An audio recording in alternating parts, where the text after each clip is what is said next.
আসসালামু আলাইকুম ওয়া রাহমাতুল্লাহি ওয়া বারাকাতুহু। বিসমিল্লাহ ওয়া আলহামদুলিল্লাহ ওয়াসসালাতু ওয়াসসালামু আলা রাসূলিল্লাহ ওয়া আলা আলিহি ওয়া আসহাবিহি আজমাইন, আম্মা বাদ। প্রিয় দর্শক শ্রোতা, আপনাদেরকে আমন্ত্রণ জানাচ্ছি মাহে রমাদানের বিশেষ আলোচনামূলক অনুষ্ঠান ফার্ম ফ্রেশ নিবেদিত হৃদয় রমাদানের আজকের পর্বে। আপনাদের সঙ্গে আমি আব্দুল কাহার রয়েছি।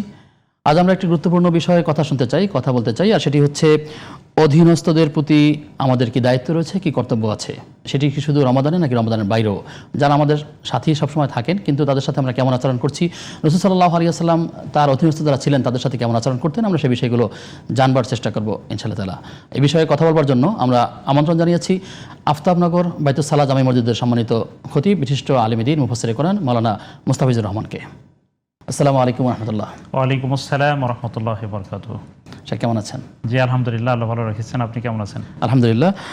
আপনি এই বিষয়টি শুনেছেন যে রমাদানে অধীনস্থদের প্রতি আমাদের দায়িত্ব এবং কর্তব্য কী হবে। আমরা অনেক সময় বাসা বাড়িতে আমাদের অনেক যারা আমাদেরকে হেল্প করেন তারা আমাদের সাথে থাকেন, কখনো ব্যবসা বাণিজ্যে নানা প্রতিষ্ঠানে থাকেন, কিন্তু এই অধীনস্থ যারা আছে তাদের সাথে আমরা কী ধরনের আচরণ করব, আমাদের থেকে তারা কী শিক্ষা পাবে?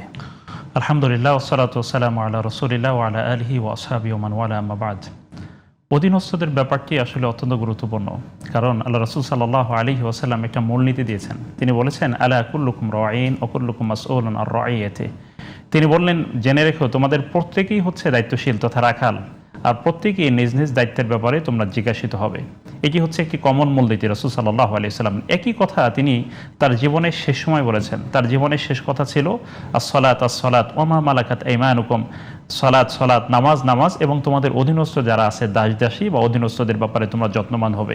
তো রাসূলুল্লাহ সাল্লাল্লাহু আলাইহি ওয়াসাল্লাম এই ব্যাপারটি তিনি কেন এত গুরুত্ব, মানে সারা জীবন যেভাবে বলেছেন, আবার মৃত্যুর আগেও কিন্তু কথা বলে গেলেন।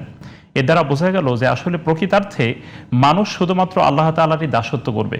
তারপরেও পৃথিবীতে আমাদের অধীনে যে আছে, এটা মূলত আল্লাহর দাসত্ব করবার মানুষই, সে হালাল রুজির জন্য সে আমার অধীনে থেকে কাজ করছে, এবং হালাল রুজি আয় করা এটাও তো একটি শরীয়তের মৌলিক একটা দিক বা একটি গুরুত্বপূর্ণ একটা বিষয়। তো এখন এই অধীনস্থ যারা আমাদের আছেন তাদের উপরে দায়িত্ব, কর্তব্য, সহানুভূতি, মানসিকতা কেমন থাকা উচিত, সেটি সবসময় রমজানে শুধু নয়, রমজানে বরং এর থেকে আরও বেশি আমাদের সহানুভূতি থাকা উচিত।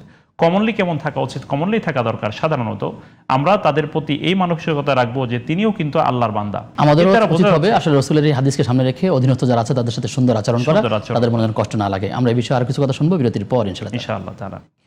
প্রিয় দর্শক, আপনারা দেখছেন ফার্ম ফ্রেশ নিবেদিত হৃদয় রমাদান। সময় হয়েছে একটা বিরতির, ফিরছি কিছুক্ষণ পর, সাথে থাকুন।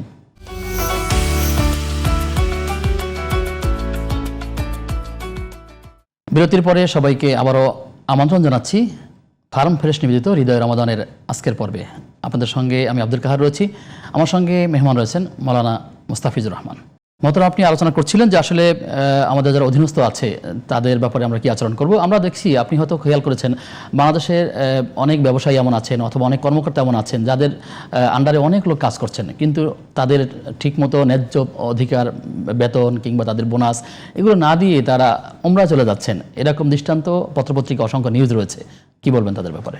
চমৎকার একটি বিষয়। আসলে দেখুন, এটা অত্যন্ত পরিতাপের ব্যাপার। সেটি হচ্ছে আমাদের দেশে বা আমাদের বিভিন্ন স্থানে আমরা দেখি ধর্মীয় অনুভূতি বলতে যা বোঝায়, তিনি ধর্ম বলতে যা বোঝান সেটাকে মনে হয় কখনো কখনো মানবিকতাকে বাদ দিয়ে তিনি ধর্ম পালন করতে চান।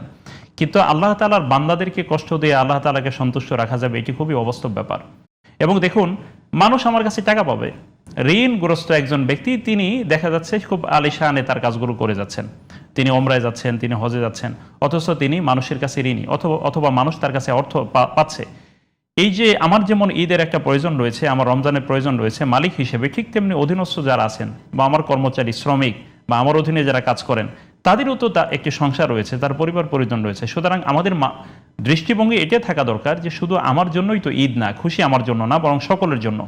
শুধু তাই নয়, তার মৌলিক প্রয়োজন তো পূরণ করাই দরকার, বরং কখনো কখনো যদি এমন হয় তিনি কোনো সাময়িক অসুবিধায় পড়ে গিয়েছেন, একজন মালিকের দায়িত্ব হলো যে এই সাময়িক অসুবিধায় পড়া একজন অধীনস্থ বা শ্রমিকের ব্যাপারে খোঁজখবর নেওয়া, তার পরিবার কিভাবে চলছে।